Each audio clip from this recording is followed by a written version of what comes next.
Hello, everyone, and welcome to this week's Product School webinar. Thanks for joining us today. Just in case you didn't know, Product School teaches product management, coding, data analytics, digital marketing, and blockchain courses online and at our 15 campuses worldwide. On top of that, every week we offer some amazing local product management events and host, I got my sound on here. And on top of that, every week we offer some amazing local product management events and host online webinars, live streams, and Ask Me Anything sessions. Head over to productschool.com after this webinar to check them out. Today, we have an awesome guest presenting. I'd like to introduce you to Manjot Pawar. Manjot is a product manager at Google, where she is responsible for new product development, strategy, and execution for Kubernetes and Kubernetes engine networking. She is a self-driven learner and very interested in network security, and cloud computing. Prior to being a product manager, she was an engineer and tech lead for various services in the field of technical infrastructure for over 5 years at Google. Feel free to leave any questions for Manjot in the comments, and I'll be sure to ask her at the end. And without further ado, let's welcome Manjot. Thanks for joining us today. Hello, everyone. Thank you for taking the time out to join me on a lazy Sunday, Thursday, right before the holidays. So I'll start sharing my screen.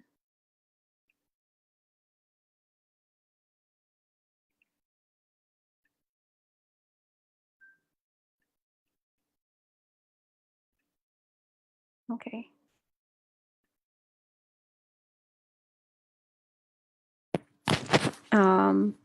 Okay, today I'll be chatting about some things related to my journey and how I got to where I got to, and with the expectation that whatever I'm discussing today is actually helpful to some of you, and the learnings that I've had over so many years of my life is something I can distill and get across to at least as many of you as I can in the short amount of time that we have today.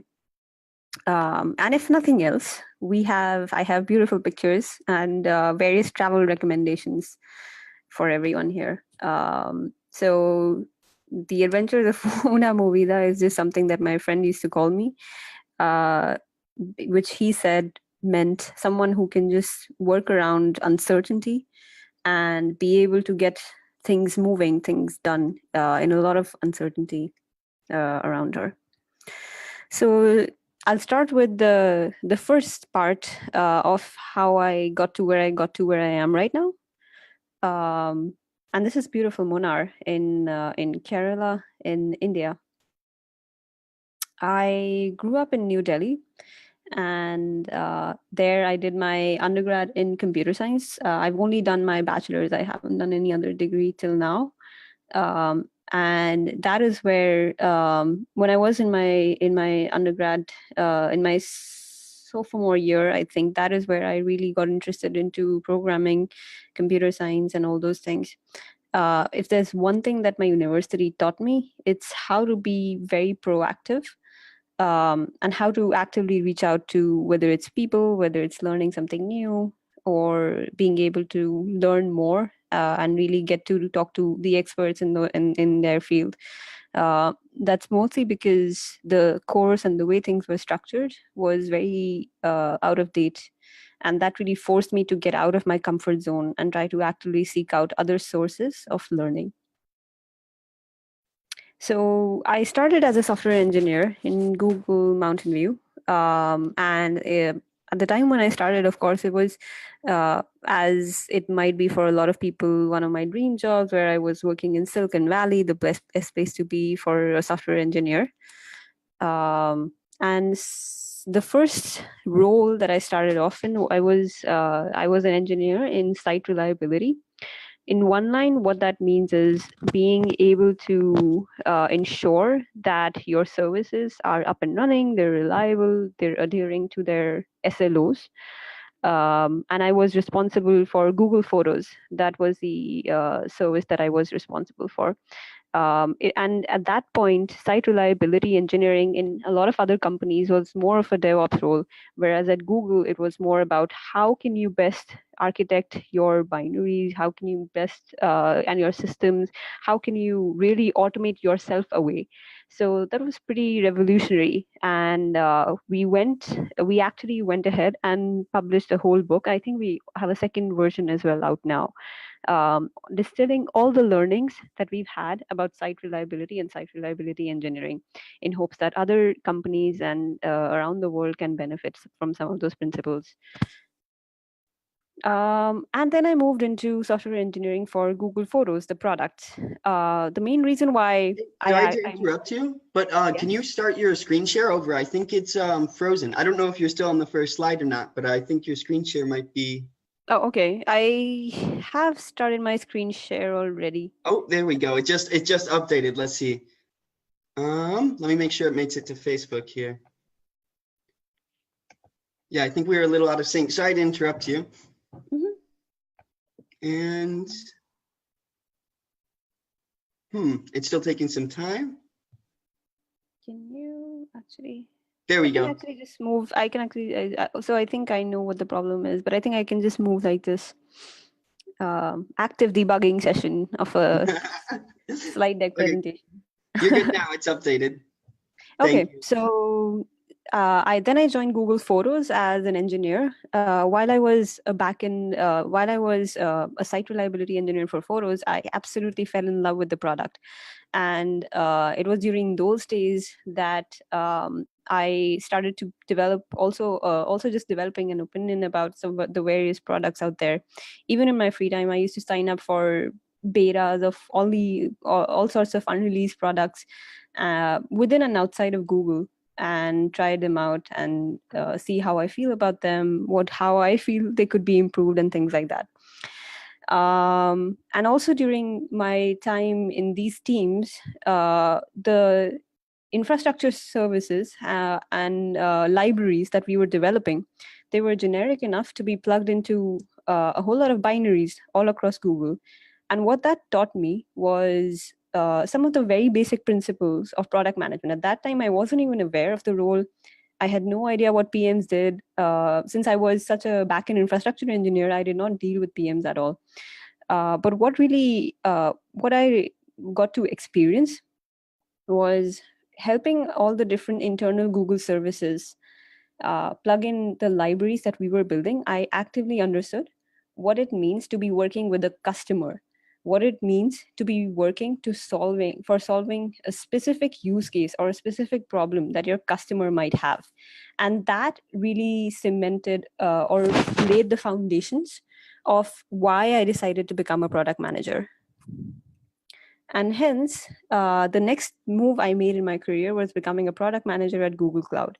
The product that I'm a PM for is Kubernetes, which is an open source container orchestrator. And one of the most popular, and it is by far the most popular container orchestrator as of today. And I am a PM for networking within Kubernetes and Kubernetes engine.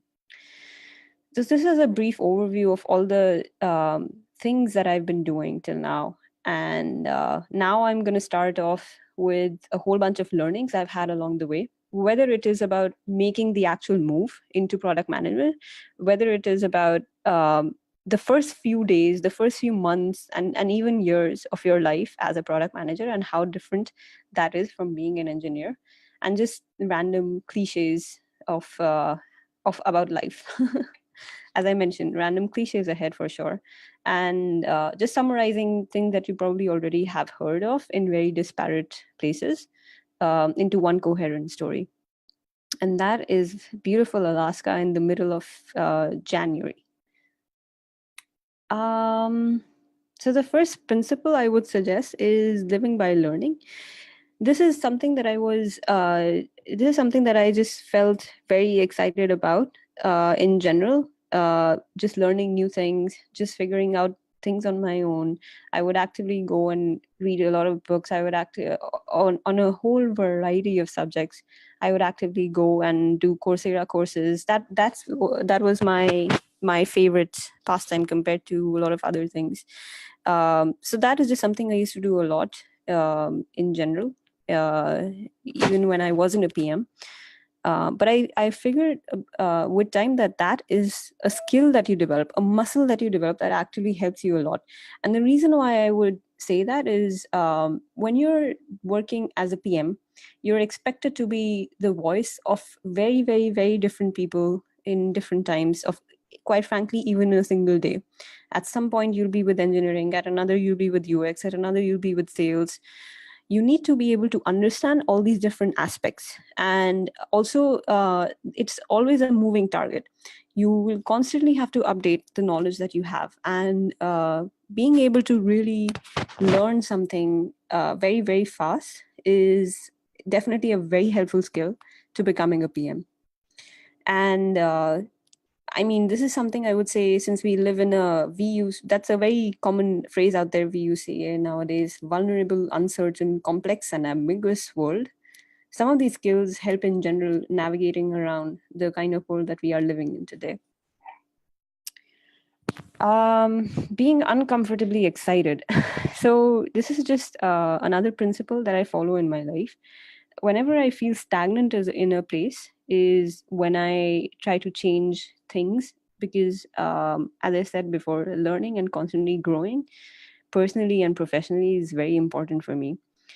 I've said in the past before that there are broadly, I feel, three areas in which you can exist. One is, you know, the subject matter really well, you're very comfortable. The other extreme is things are completely foreign to you. You might get bewildered by all the by the work and by the responsibilities, etc. So, and the third area is where you probably want to be, which is you don't know the subject matter completely, but you are excited about it, you know, bits and pieces. So there's a lot of learning that can happen there. There's definitely a lot of learning that can happen in the last extreme as well, where you don't know anything, but usually a lot of people lose motivation, or at least motivation and willingness to learn, since it's actually very difficult to navigate yourself there. But regardless, depending on the kind of person that you are, growth happens in these areas, and that is where I constantly try to ensure I am in.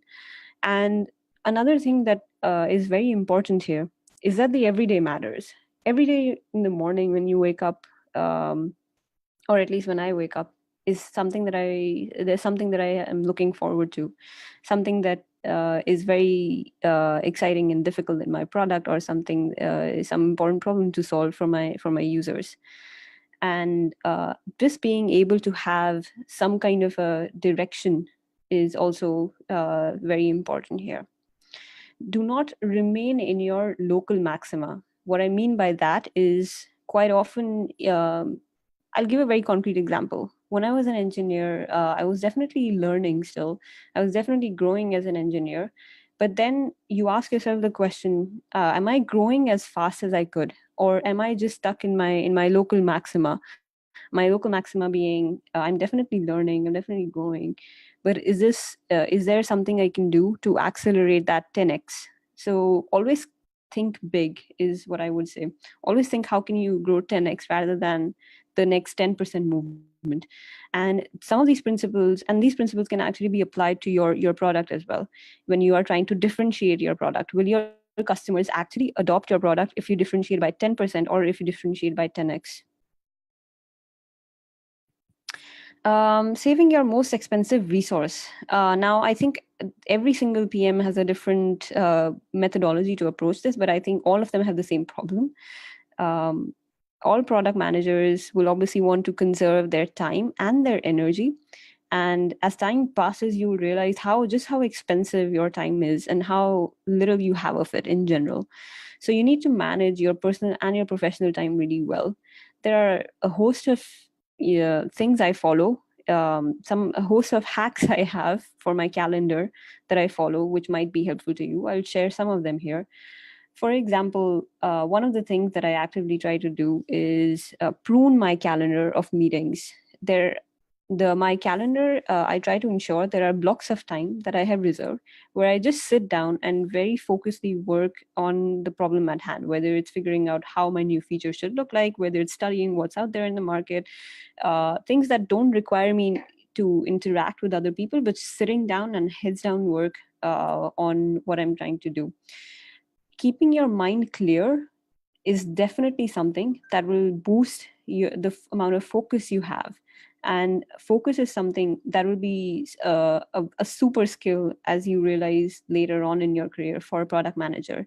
The reason for that is you will be context switching constantly in a single day. And the context switching can be very, very abrupt. And you should be able to give your 100% and in each and every one of them. And it definitely comes with time and experience, but you need to have that skill set of being able to focus on one single thing in that one single meeting or in one single task, and then move on. Some of the other calendar related techniques that I follow are, for example, the if you create an event in at least Google Calendar, the default time slot is 30 minutes to an hour.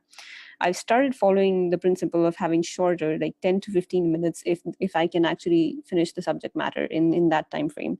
So just being able to manage all these things really well for yourself can really make a huge difference in the amount of efficiency and productivity you have. Another super, super useful thing I have started doing very recently, a few months ago in my life, is being able to create lists. And when I say being able to create lists, I don't just mean create one list at the end of the year and hope we will complete it. I mean, I maintain active lists on a daily, weekly, and sometimes 3 months to a year basis. How these different lists help me is the daily one is basically something that I know I have to, there are these tasks I need to do. There are these tasks I can do in a single day. And this is how I can plan both my day and my week. If there are things that come up, which they always do, and then I need to plan for those, then I just move those events out so that I can very actively plan for things. Decision-making techniques, again, something that I will focus on is, and something that you will do on a regular basis, multiple times in a day as a product manager, is make decisions about various aspects. So what I usually follow is I classify decisions into reversible and irreversible. If there are no good metrics, then the reversible ones, you should just probably, or at least I just usually choose a path and move forward with it, because you can always come back and change it. Irreversible ones, obviously you need to spend a lot more time, you need to think a lot more. But this is just but then you should have clear metrics around what the output of that, what the expected outcome of that decision should be. If you are the usual thing I follow for especially irreversible decisions is, if I feel unsure about something, if I don't feel comfortable, then I say no. I always try to make decisions that in the end leave me to be calm and happy. And being able to make decisions according to data is obviously super important, but that it's in itself is not a substitute for product leadership. Finding mentors and sponsors. Now, this is super, super useful in being able to make a move into product management, or quite frankly, any other field. Mentors are people you can actively pursue. Sponsors usually are people who reach out to you once they see how well you are doing. So, and the way to find mentors is also, I mean, there's no set formula for these things. I usually, what I do is, if I'm reading something, if I'm studying something, and I find someone who's an expert, and and I'm reading their work, if I find something in which I can improve upon, which I have something to add to, then I can actually reach out to them, set up a meeting with them, talk to them on the phone or anything of that sort. And once they see how well you have studied their material, or how you can actually discuss on some of those interesting areas on which you converge, that is where you actually start developing a relationship. And understand the difference between a mentor and a sponsor. A mentor is just someone you can have those conversations with and learn from. A sponsor, on the other hand, is someone who would actively vouch for you. If you, for example, ask someone for a referral, a mentor can refer you. A sponsor would actively say, I highly recommend this person because of X, Y, and Z. So a sponsor really makes a difference to the tone of your referral or something like that. So also when you're making a career switch in your life, such as from engineering to product management or any other switch, you will definitely want to talk to people who are already in the role, people who have made a similar switch in their lives, because that really gives you the kind of perspective that you would need for making that switch. And another thing that I would heavily put out there in front of all of you is pass it forward. I feel like in my life, a lot of my mentors and sponsors have definitely helped me reach where I am. And I try to do similar things for people who reach out to me. So just passing it forward is definitely something I recommend for everyone. Investing in yourself. Being a product manager, you're always the center point of criticism. Because if anything at all, you're at the end of the day, your job is to make the product a success and your consumers happy. So it is definitely a very stressful job. It is definitely very stressful to be able to deal with everything that might come in front of you. And being able to manage both your time, your energy is very important, and also your focus. For things like that, I mean, again, cliches here, which I would recommend: eating well, exercising, meditating, and actually developing a schedule that you can stick to around that is something that would be super useful for those everyday challenges that you come across. And these are things that I very, very militantly follow, just so I don't fall out of the schedule of keeping myself well in order to function better. Focusing but aiming first. Now you'll see a lot of principle around just better product management and what it means to be a PM, especially in your early days. Focusing but aiming better, what I mean is doing the right things.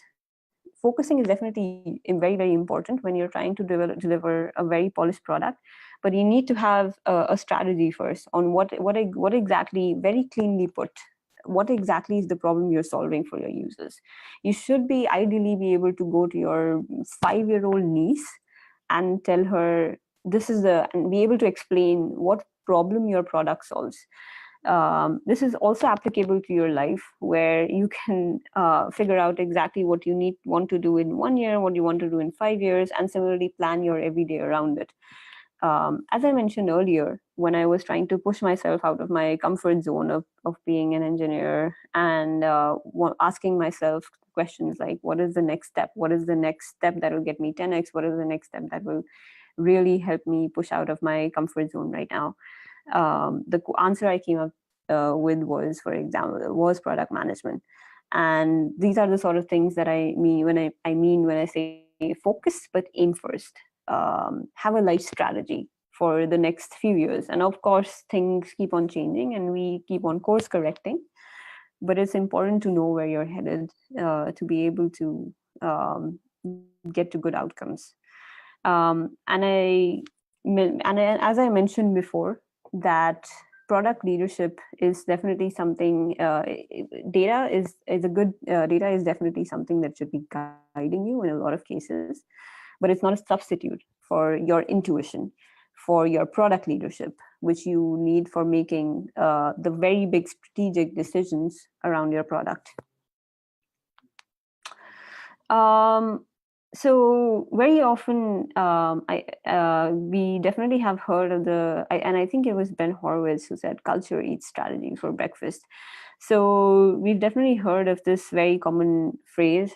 And what that means is you can develop a very good strategy, but you should never undermine the people aspects of the job. Being a product manager requires you to constantly work with people all around you. And you don't really define a culture. What you define are values. And then you find people who have or who share the same values as you. And that's really what leads to a really good culture. So this is something that I cannot stress enough on, especially initially when I was making the move from engineering to product management, I was obviously a lot more excited on, oh, I'm going to solve problems for the whole world. I'm going to do product strategy and vision, which definitely I get to do. But but just undermining the people aspects and how at the center of what you're doing is basically people, whether it's your customers, whether it's your users, whether it's the people you're working with, whether it's your engineers for whom you are, who you are the voice of as well, at least internally inside your company. It's definitely about people. Everyone point north. So when I say this, what I mean is you should be very cleanly able to say what your product vision is, why you're solving what you're solving, why you're doing what you're doing. You need, after defining that clear product mission, you need to be able to gather everyone who to actually rally on that mission. Everyone needs to believe in what you're doing. And then you need to repeat this consistently. In fact, as the PM, you probably, at least initially, when you're in the conceptualizing phase of a product, you feel like you are repeating the same message over and over and over again. And that's pretty much, yes, what it will feel like. And the reason for that is you need to repeat it so that everyone that needs to be on board is on board. Everyone that needs to believe in you does actually believe in you and your mission and the mission that they want to adopt. Doing your homework, super useful, super important, especially as you're ramping up on a new team as a product manager.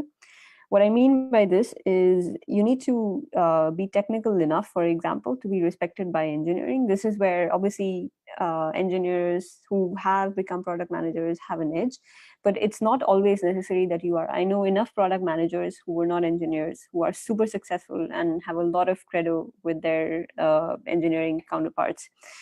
You need to be able to learn a lot of different skills very, very quickly to be able to communicate across all the various aspects. Quite often, you basically are the voice in the room of the person who's not present, which is an interesting way to think about it. You basically need to channel multiple points of view. And for example, engineering at one point, UX, marketing, legal, sales, and then many, many more hats. And you need to also figure out what kind of a product manager you are and what strengths you bring. The reason why I say this is because every single PM has most PMs have very different, very diverse background. And that's because it's such a diverse role that everyone has some strengths and some set of weaknesses. Also understand the difference on what it means to be a consumer and an enterprise product manager.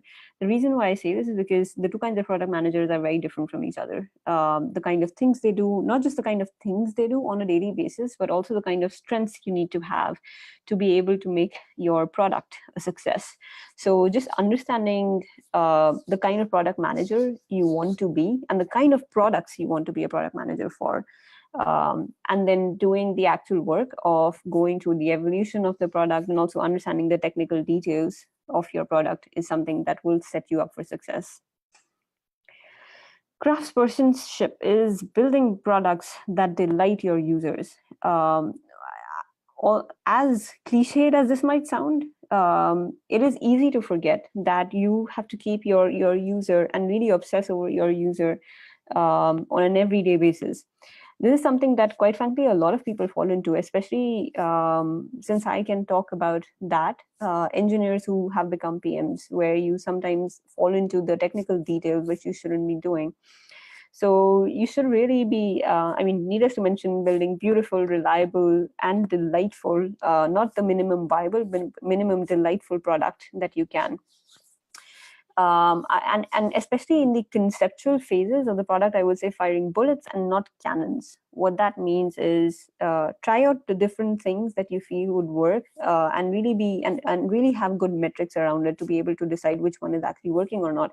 And once you know exactly what your customers want and what problem you're solving, then you can work on delivering a very polished product that you're proud of. Influencing without authority, again, supremely useful, supremely important when you're a product manager. it's very important to understand the difference between management and leadership. This is the difference I understood when I was at that juncture, when I decided to become a PM. I knew that, or I understood that I do not want to become a manager, a people manager, and I wanted to become a product manager. There's a huge difference between the two. You do not have direct authority. You do not have anyone reporting to you, but you still need to get things done by influencing everyone. And you also need to understand the dynamics of influence and persuasion. Different people are motivated by different things. Some people require a lot more data and core facts. Sometimes it's more about the relationship, which is why building relationships is supremely important. The trust you develop during building those relationships, it is what will serve as currency. And this is where being a PM differs from being the CEO of a company. A CEO has people reporting to them directly, so there's a lot of authority. Whereas as a PM, you have only the currency of your credibility. And working with alignment and not consensus. Now, there'll be times in your life as a PM where you will have to make choices where not everyone is in complete agreement with your choices, but you will still make those, you will still have to go ahead with those, but you have to ensure that everyone is in alignment. The reason for this is sometimes when you try to achieve consensus in all the differing with all the differing parties involved, all the different stakeholders, you might you might pick up the least common denominator of all those stakeholders. And that does not always lead to very good product decisions, because at the end of the day, as I mentioned, you're the voice of the customer, and your job is to make the customer a success. And this is why working with alignment is a lot more important than working with consensus. But yes, at the same time, you have to ensure that you you include everyone in the decision-making process. So the main takeaways from today that I would like to summarize, and this is Hampi. This is also a very beautiful, it's an awesome bouldering place. One question that I really tried to answer for myself is MBA the right option for me? So the principle I followed while making this choice of not doing an MBA and directly jumping into product management is I believe that business is not a skill that you learn by studying a book or anything or a course. What you learn is microeconomics, you learn psychology, you learn principles of whichever field you want to work in and you learn maths and finance and all these things. And when you learn all of these things is when you have all these tools in your toolkit and you utilize them to find out a gap in the market or a need of a certain set of customers that has not been served. And then you utilize all this knowledge you have in order to build something. And of course, you utilize the soft skills you have, such as influencing and leadership, to actually rally a group of people around that mission, around that problem statement, and empower those people to build that delightful experience and solve that problem for your customer. So so that is the main reason why I did not do an MBA degree. That said, an MBA degree has other benefits for sure, such as being able to build a peer group. And so it really depends from person to person and what phase of your career and what stage of life you are in on whether that is the right option for you or not. Advice to myself 10 years ago, I would say, I think I would just say thinking more long-term on what my 5 and 10 years would be, rather than I need to get a job or I need to figure out where I'm going to be in the next 2-3 years. This will also, the other thing I would have told myself is getting a broader perspective. So talking to more people, talking to people who are in so many different phases of my life, of their lives. And this is something that I would actually tell everyone around to keep on doing, quite frankly, for the rest of their lives, to get a broader perspective from all sorts of people.